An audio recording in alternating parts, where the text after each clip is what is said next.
السلام علیکم، میں ہوں حسنین، آپ دیکھ رہے ہیں میرا یوٹیوب چینل حسنین ولاگز۔ کرتے ہیں آج کا ولاگ شروع۔ آج دن ٹائم میں نے عمران ریاض کی واپسی پر ولاگ بنایا۔ ساری قوم کو صبح صبح ایک خبر ملی کہ عمران ریاض خان ایک دلیر صحافی، ایک بہادر صحافی، ایک نڈر صحافی واپس آ گئے ہیں۔ ساری قوم نے خوشی کا اظہار کیا۔ عمران ریاض کی وہ تصویر دیکھی ہوگی جس میں عمران ریاض کی داڑھی کے جو بال ہیں وہ بھی سفید ہو چکے ہیں، عمران ریاض کے جو سر کے بال ہیں وہ بھی سفید ہو چکے ہیں۔ عمران ریاض کے حوالے سے آج ایک بڑی خوشی تھی، لیکن جب پتہ چلا عمران ریاض کی طبیعت کے حوالے سے، عمران ریاض کی صحت کے حوالے سے، تو بہت پریشانی ہے۔ سوچا آپ سے بھی وہ شیئر کروں اور آپ کو بتاؤں کہ عمران ریاض کو کس طرح ٹارچر کیا گیا، لیکن عمران ریاض ہمت نہیں ہارے۔ آج صحافی فہد شہباز کی عمران ریاض سے ملاقات ہوئی۔ میاں علی اشفاق صاحب نے کیا کہا، ان کی فیملی والوں سے میری بات ہوئی۔ وہ کہتے ہیں کہ عمران بہت ویک ہو چکے ہیں، لیکن ہمارے لیے بہت خوشی کا دن ہے۔ ہم اللہ کا شکر ادا کرتے ہیں کہ عمران ریاض واپس آ چکے ہیں۔ آج صحافی فہد شہباز صاحب کی ملاقات ہوئی۔ وہ کہتے ہیں کہ جب میں اندر گیا، میں نے عمران ریاض کو دیکھا، داڑھی کے بال سفید ہیں، سر کے بال سفید ہیں۔ میں نے عمران ریاض کو جب گلے لگایا تو تمام پسلیاں، تمام ہڈیاں ہاتھوں میں آ گئی۔ عمران ریاض اتنے کمزور ہو چکے ہیں۔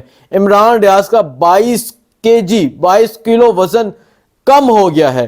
عمران ریاض کو اس قدر ٹارچر کیا گیا ہے کہ عمران ریاض صحیح طرح بول نہیں پاتے۔ آپ کو پتہ ہے جس طرح عمران ریاض للکارتے تھے، جس طرح عمران ریاض اپنے ولاگ میں حق سچ بیان کرتے تھے، ابھی عمران ریاض صاحب اس طرح بول نہیں پاتے۔ انہوں نے کہا کہ میری عمران ریاض سے بات ہوئی تو عمران ریاض صاحب بہت ہی مجھے کمزور نظر آئے۔ عمران ریاض نے تھوڑی سی بات کی۔ عمران ریاض نے کہا کہ مجھے بورڈنگ مل گئی تھی، میں ایئرپورٹ کے اندر چلا گیا تھا، ایف آئی اے نے مجھے کلیئر کر دیا تھا، مجھے خبر ملی کہ پولیس نے گھر میں چھاپا مارا ہے۔ اس کے بعد میں واپس ایئرپورٹ سے باہر نکلا تو پولیس نے مجھے گرفتار کر لیا۔ اتنی سی خبر عمران ریاض نے تقریباً 1.5 منٹ میں بتائی، اور یہ میں نے تقریباً 10 سیکنڈ میں آپ کے سامنے ذکر کیا۔ آپ اندازہ لگا لیں کہ عمران ریاض کو کس قدر ٹارچر کیا گیا ہے۔ میرے ہی ایک انٹرویو میں عمران ریاض نے مجھے کہا تھا کہ انہوں نے مجھے پیغام پہنچایا ہے کہ اگر تم نے بولنا بند نہ کیا تو ہم تمہاری زبان کاٹ دیں گے۔ انہوں نے زبان تو نہیں کاٹی، لیکن عمران ریاض کو اس قدر ٹارچر کیا ہے۔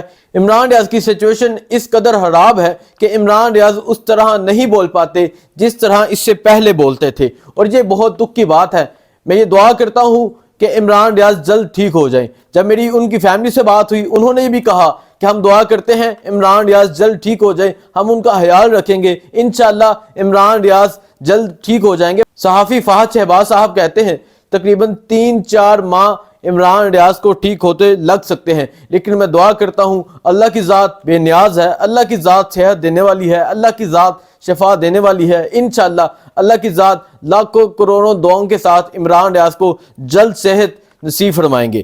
عمران ریاض نے ہمیشہ سچ بلند کیا، عمران ریاض نے ہمیشہ سچی بات کی، ہمیشہ حق کا علم بلند کیا، ہمیشہ حق کی بات کی۔ عمران ریاض کبھی ڈرے نہیں، کبھی جھکے نہیں۔ آج اگر عمران ریاض 150 دن بعد واپس پہنچے ہیں، اس کی وجہ یہ ہے کہ عمران ریاض ڈٹے رہے، اپنے نظریات پہ کمپرومائز نہیں کیا۔ عمران ریاض کہتے رہے کہ میں سچ بولوں گا، اور انشاءاللہ عمران ریاض جب بھی ولاگ بنائیں گے اسی طرح دبنگ انداز سے بنائیں گے۔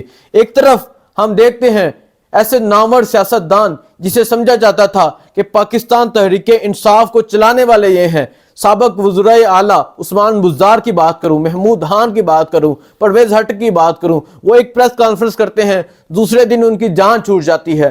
جو بھی پریس کانفرنس کرتا ہے دوسرے دن اس کی جان چھوٹ جاتی ہے، اور وہ بالکل آزاد گھومتا ہے۔ جو جیلوں میں سڑتا ہے، جو جیلوں میں رہتا ہے، اور جس کی حالت، جس کی سچویشن ایسی کر دی جاتی ہے، اس کی وجہ یہی ہے کہ وہ اپنے نظریے پہ کبھی کمپرومائز نہیں کرتا، وہ کبھی نہیں جھکتا۔ اس کی مثال ایک ایسا مرد کلندر عمران ریاض آپ کے سامنے ہے۔ اب بات کرتے ہیں صنم جاوید کی رہائی کے حوالے سے۔ آج روپکار جاری ہوا کہ صنم جاوید کو رہا کیا جائے۔ صنم جاوید کو تقریباً 4 بجے رہا کرنا تھا، اور ابھی تک رات کے اس وقت تک پولیس وہاں موجود رہی، پولیس ناکے لگائی کھڑی رہی، اور صنم جاوید کو دوبارہ سے گرفتار کر لیا گیا۔ جب پولیس وین لے کے جا رہی تھی تو صحافی نے سوال کیا کیا گرفتار کر لیا گیا ہے، تو صنم جاوید نے جواب دیا جی کر لیا ہے۔